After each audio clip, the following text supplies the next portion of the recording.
Right, so at this moment in time, when we think about protests, we're probably minded towards the rioting happening here in the UK, or perhaps comparing that rioting to actual protest rather than just violence and shoplifting by the far right, such as the Just Stop Oil protesters that have just been locked up for a combined 21 years, more than any rioter as thusfar got. But I want to take you back a few months to the protests on the other side of the pond, the US university campus student protests, condemning the actions of the Biden administration in arming Israel, demanding boycott, divestment and sanctions, and just as the events of Southport proved a trigger for the far right to tear up our country with more riots across all corners, in the US, campus protests at Columbia University in New York sparked similar protests on other university campuses across the US. It was the first and one of the most infamous protests, as it turned out too, given the overly authoritarian clampdown that was attempted there, some of which I've covered previously in other videos. But now news has broken that Columbia University's anti-Palestinian president, as she proved to be, has finally resigned.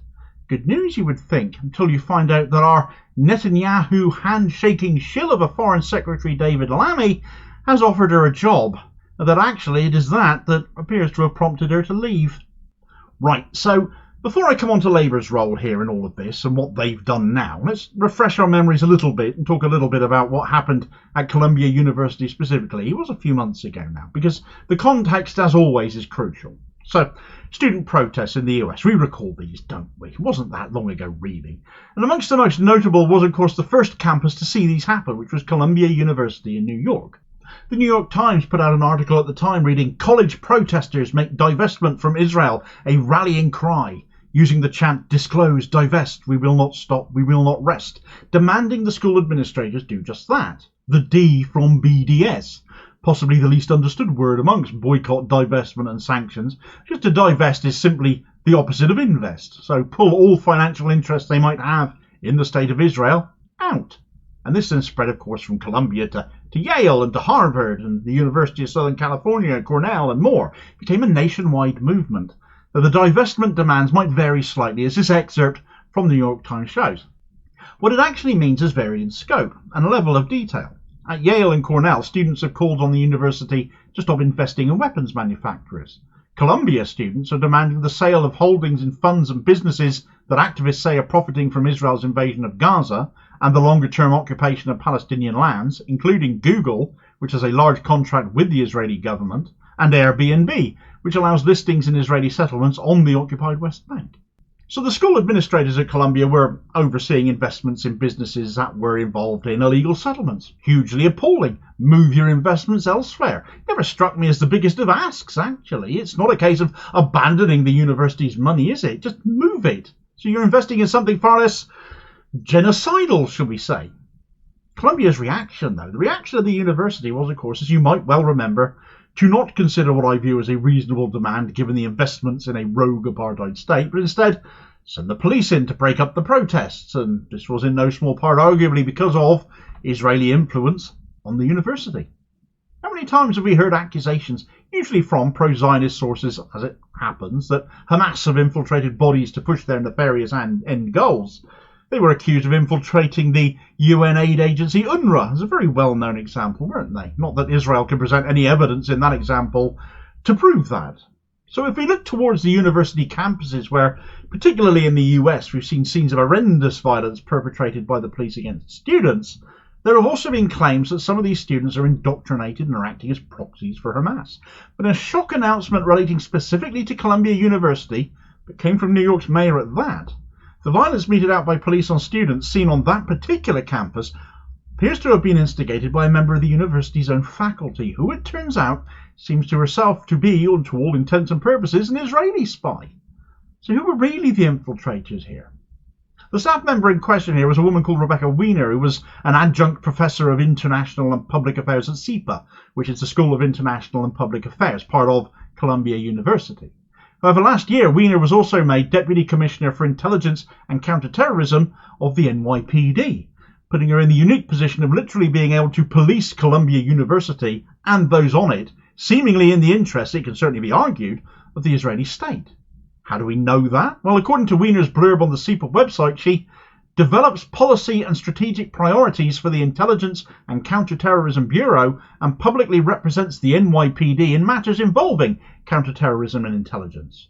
And you might also be interested to know, therefore, that according to news website The Grey Zone, the NYPD Intelligence and Counterterrorism Bureau maintains an office in, of all places, Tel Aviv.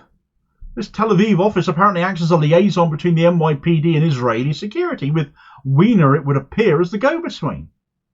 So we have protests calling for BDS at Columbia University. Withdraw your investments in pro-Israel businesses and invest them elsewhere, please.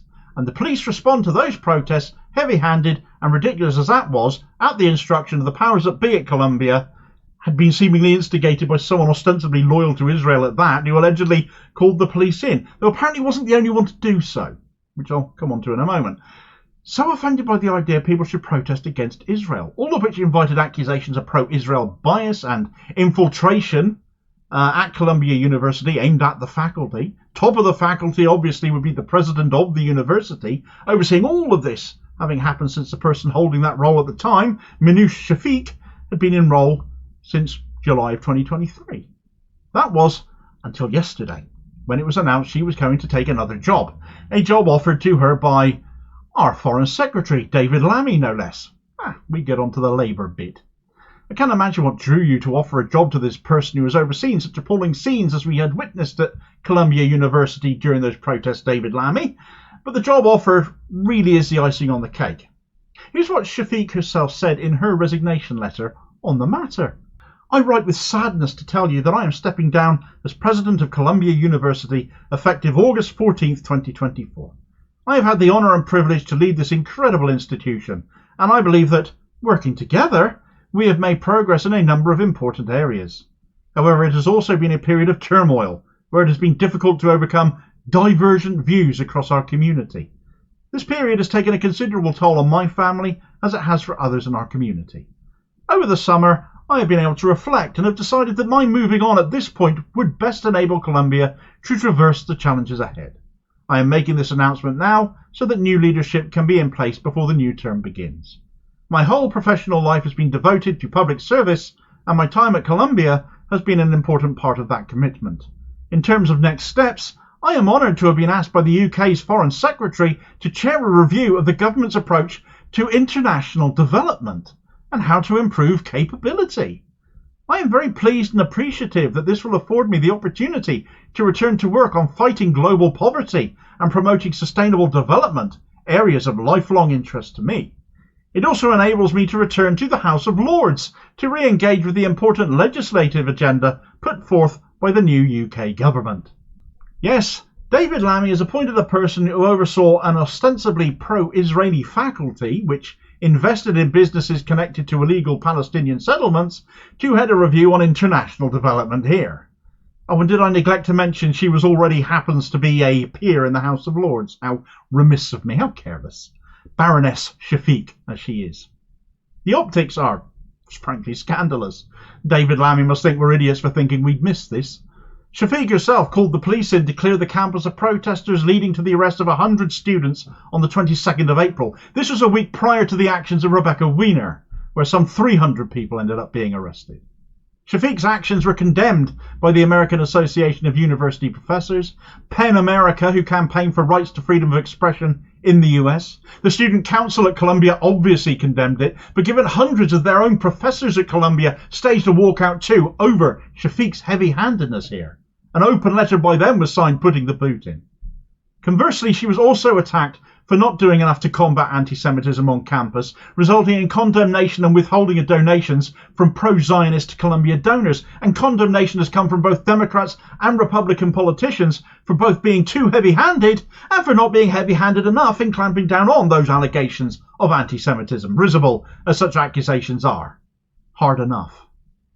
So now she's on her way back to the UK. Her pro-Israel, anti-Palestine protest track record, as it can clearly be seen to be, her failure as Columbia president in the face of such protests, apparently qualifying her to work on a review in David Lammy's department on international development.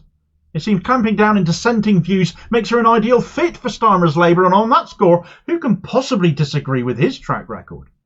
I'll look forward to reading this review in due course with great interest, especially where, if any of it comes to Israel and Palestine, because any attempt at Labour hiding behind her cross-bench status in the Lords, and as an impartial view and voice where matters relate to the situation in the Middle East, well, the receipts are all here implying otherwise, surely.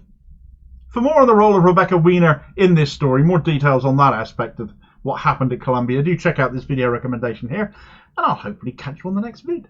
Cheers, folks.